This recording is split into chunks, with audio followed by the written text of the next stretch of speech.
আমার ভিডিওতে থাকবে কাকড়িয়া লেক, ঝুলতা মিনার, সিদি শাহিদ মসজিদ, ভদ্রা ফোর্ট, জামা মসজিদ, আহমেদ শাহ আবদালি বাদশাহ টোম, সেখানে আরও এক মসজিদ, এবং দাদা হারি ভাব, যেটা একটা স্টেপওয়েল, ক্যালিকো টেক্সটাইল মিউজিয়াম এবং অটল ব্রিজ। সকাল সকাল আমরা চলে এলাম কাঁকড়িয়া লেকের চারিদিকটা ঘুরে দেখব। এখানে সকালবেলা সবাই মর্নিং ওয়ার্কের জন্য আসেন এবং এখানে খুব সুন্দর গান চলে এবং পরিবেশটাও খুব সুন্দর। সাথে বলে দিই, এখানে কিন্তু কোনো এন্ট্রি ফি নেই, ফ্রি এন্ট্রি।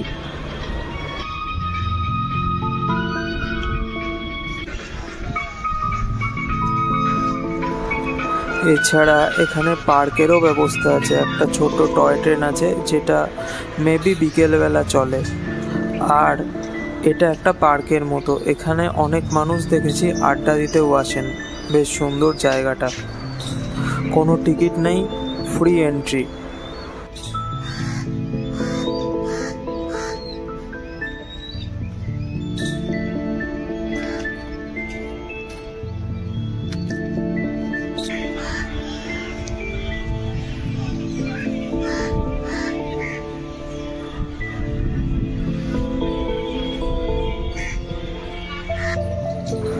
কাকড়িয়া লেক থেকে বেরিয়ে এবার আমরা যাব ঝুলতা মিনারের উদ্দেশ্যে। এখানে সব জায়গায় যাত্রা করেছি উবের অটো এবং র্যাপিডো অটো দিয়ে, কারণ এখানে লোকাল গাড়ি ভাড়া করার থেকে উবের গাড়ি ভাড়া করা অনেক ভালো। ঝুলতা মিনার প্রবেশ করে আমাদের প্রথমেই ডান সাইডে জুতো খোলার র্যাক আছে, সেখানে জুতো খুলে রাখতে হবে এবং হাত ধুয়ে মিনারে প্রবেশ করতে হবে। মিনারে অসাধারণ আর্কিটেকচার। এই মিনার সম্পর্কে কিছু ডিটেলস তথ্য আমি এর আগের ভিডিওতে দিয়েছি, আপনারা সেই ভিডিও অবশ্যই দেখবেন।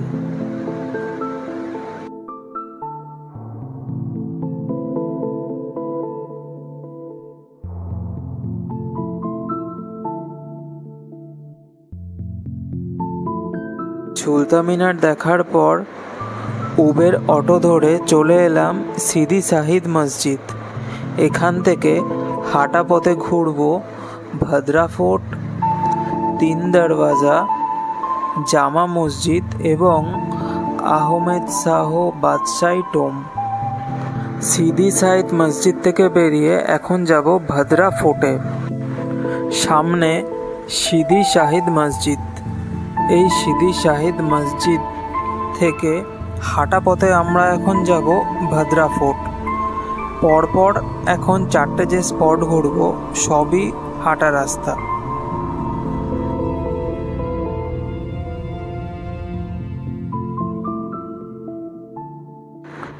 সোজা চলেছি ভদ্রা ফোর্টের উদ্দেশ্যে।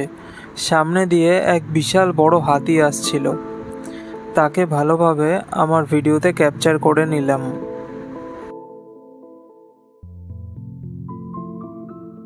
ভদ্রা ফোর্টে ঢোকার আগে একটা গেট পড়বে এবং একটা পার্ক মতো আসবে, তারপরে পাবো ভদ্রা ফোর্ট।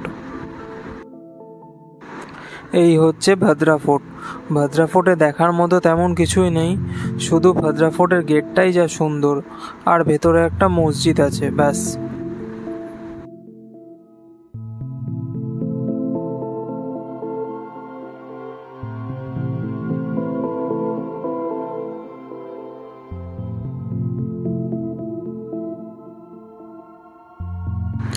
ভদ্রা ফোর্টের ভেতরে এই মসজিদটাই আছে, এছাড়া তেমন কিছু নেই এখানে। এরপর চলে গেলাম হাঁটা পথে তিন দরওয়াজা। তিন দরওয়াজা থেকে এগিয়ে চলে যাব জামা মসজিদের উদ্দেশ্যে। এই হচ্ছে সামনে জামা মসজিদ। জামা মসজিদে প্রবেশ করলাম। জামা মসজিদটা অনেক বড় আর দেখতেও অনেক সময় লাগবে।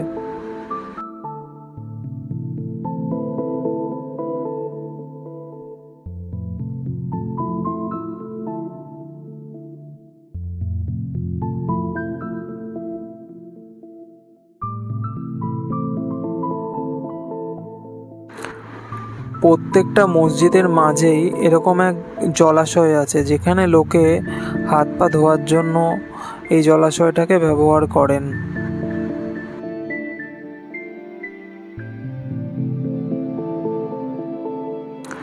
জামা মসজিদের ভেতরটাও ওই ঝুলতা মিনারের মতনই, পিলার পিলার করা, ওপরে একটা সিলিং আছে।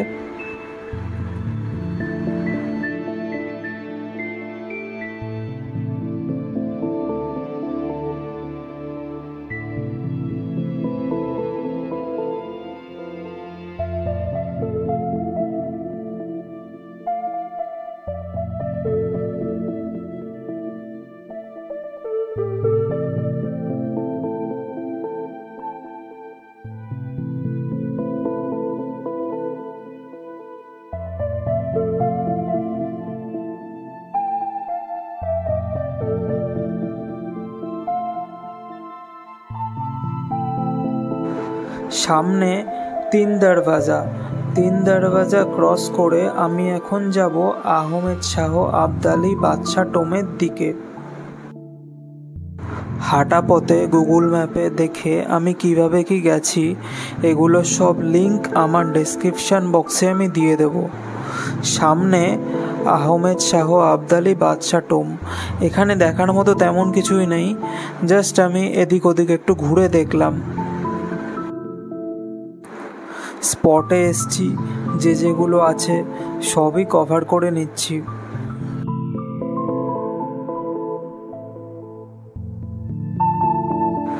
এবার আমি উবের অটো বুক করলাম। অটো করে চলে যাব আদালত স্টেপওয়েলের উদ্দেশ্যে। এই বাউড়িটা খুব সুন্দর, আপনারা দেখলে বুঝতে পারবেন। চলে এলাম আদালত স্টেপওয়েল। এখানে অনেক স্টুডেন্টরা নিজেদের মতো ড্রয়িং করে যাচ্ছে, এক একজন এক একটা ভিউয়ের ড্রয়িং করছে। এখানের আর্কিটেকচার অসাধারণ।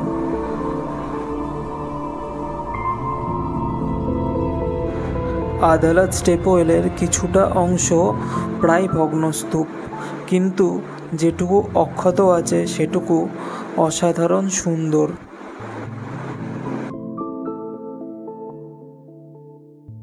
নিচের দিকে বাউড়িটা, আমি এবার নিচে গিয়ে বাউড়িটা দেখে নেব।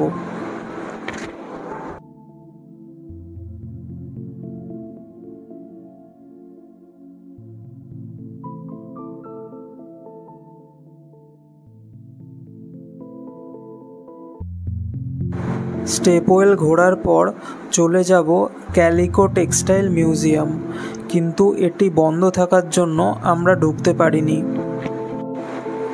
ক্যালিকো টেক্সটাইল মিউজিয়াম না দেখতে পেয়ে আমরা তো আমাদের হোটেল চলে গেলাম। তারপর খাওয়া দাওয়া এবং রেস্ট নিয়ে বিকেলবেলা বেরিয়ে পড়লাম অটল ব্রিজ দেখতে। টিকিট কেটে ঢুকে পড়লাম অটল ব্রিজ। এখানে ইন্ডিয়ানদের জন্য 40 টাকা এবং ফরেন ভিজিটারদের জন্য 250 টাকা। আমি যেহেতু অটল ব্রিজে এসছি, সেহেতু আমি বলবো যে এখানে দেখার মতো তেমন কিছুই নেই, কিন্তু তাও আপনারা চাইলে ভিজিট করতে পারেন। এখানে বিকেলবেলার রূপ এবং সন্ধেবেলার রূপ একটু আলাদা।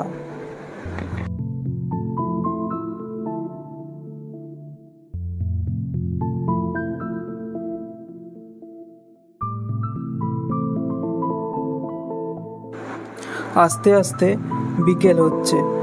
বিকেলবেলা এই ব্রিজের এই যে কালারিং যে শ্যাডোগুলো, এগুলো আস্তে আস্তে জ্বলে উঠবে এবং দেখতে খুব সুন্দর লাগবে। এটাই এখানে অসাধারণ। আমাদের হোটেলের সামনেই গীতা মন্দিরে ডান্ডি খেলা হচ্ছিল, সেটা একটু ভিডিও করলাম এবং একটু আনন্দও করলাম। তারপর চলে গেলাম হোটেল। আজকের দিনের মতো ব্লগটা এখানেই শেষ হলো। নেক্সট দিনের ব্লগ আবার পরে আপলোড করব।